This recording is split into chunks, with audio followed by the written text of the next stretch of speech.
सांग बेटा. शब्दविरहित स्वरांच्या तालबद्दल रचनेला सरगम असे म्हणतात. ये बेटा इकडे.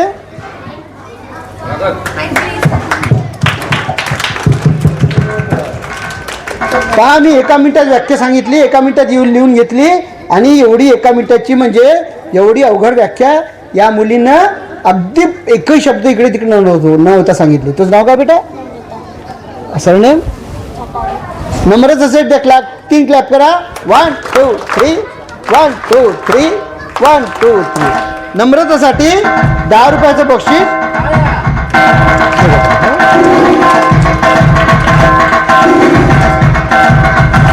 Very good.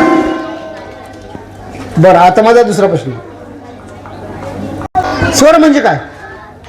हा, जो स्वर आपल्या कानाला मधुर वाटतो व चित्त प्रसन्न करतो त्याला स्वर असे म्हणतात.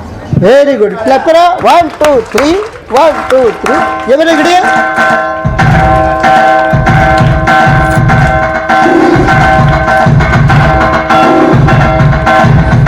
असंच अभ्यासाकडे लक्ष द्यायचं. 10 रुपयाचं माझं.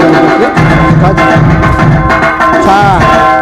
बर पुन्हा एकदा. हा, भैरव रागात कोणते स्वर कोमल आहे?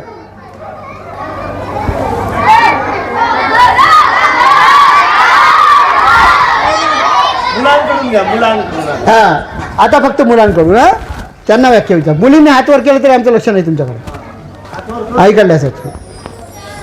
पुन्हा तुमच्यासाठी. हा, तुम्ही म्हणसाल मुलींनाच बक्षीस देते आम्हाला देतच नाही. तुमच्याविषयी मुली हुशार आहे म्हणून. आता तुम्हाला विचारतो संगीत म्हणजे काय? कोण वर करतात? हा त्या मुलाने या. हा ये बेटा ये. माईक कुठे बेटा? माईक. हा व्याख्या सांग. गायन वादन व नृत्य या क्रियेला संगीत म्हणतात. ये बेटा बरोबर सांग. ये वर ये.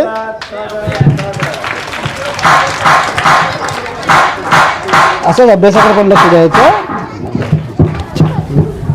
ये पुन्हा दुसरी व्याख्या मुलांसाठी.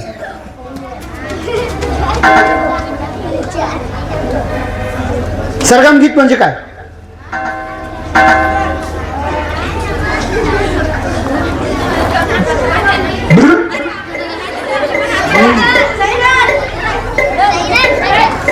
अरे मी सरगम गीताची व्याख्या विचारता, सैराट नाही. हा मुलीपैकी सरगम गीत म्हणजे काय? हा या मुली सांगितली. या ये बेटा. सरगम गीत.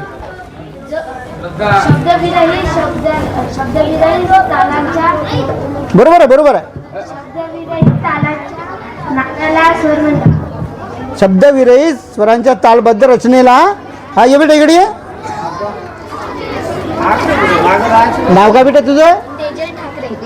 हा तेजल नाही. तेजलनी अतिशय छान उत्तर दिलं. हा